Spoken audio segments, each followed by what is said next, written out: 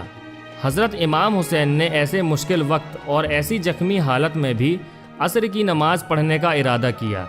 آپ نے جیسے ہی نماز پڑھنا شروع کیا، یزیدی فوج کو وہ موقع مل گیا جس کا وہ لوگ ایک لمبے وقت سے انتظار کر رہے تھے، یعنی جیسے ہی حضرت امام حسین سجدے میں گئے، شمر جل جوشن نے آپ کی گردن پر تلوار چلا کر آپ کے سر کو جسم سے جدا کر دیا۔ حضرت امام حسین کی شہادت کے بعد یزیدیوں نے آپ کے سر مبارک کو نیزے پہ رکھ کر پورے کوفہ میں گھمایا تھا۔ آپ کے سر مبارک کو گلی گلی میں گھما کر جلوس نکالا گیا تھا۔ کربلا کی اس جنگ میں حضرت امام حسین کے گھر والوں میں سے صرف آپ کی ایک اولاد ہی بچ سکی تھی، جن کا نام حضرت زین العابدین تھا۔ اس کے علاوہ حضرت امام حسین کے گھر کی تمام عورتوں کو قیدی بنا کر کوفہ لایا گیا تھا۔ بھلے ہی اس دن امام حسین کو شہید کر دیا گیا تھا، لیکن آج بھی حضرت امام حسین پوری دنیا میں قیامت تک کے لیے زندہ ہیں۔ یزید ڈوب گیا شام کے اندھیروں میں، حسین چمکے ہیں دنیا میں روشنی کی طرح۔ دوستو، اگر آپ کو یہ ویڈیو پسند آئی ہو تو ویڈیو کو لائک کریں، اپنے دوستوں کے ساتھ شیئر کریں اور ایسے ہی ویڈیوز پانے کے لیے ہمارے چینل کو سبسکرائب کر دیں۔ دوستو، ملتے ہیں ایک اور نیکسٹ ویڈیو کے ساتھ۔ جب تک کے لیے اپنا اور گرد و نواح کے تمام ساتھیوں کا خیال رکھیے گا۔ خدا حافظ۔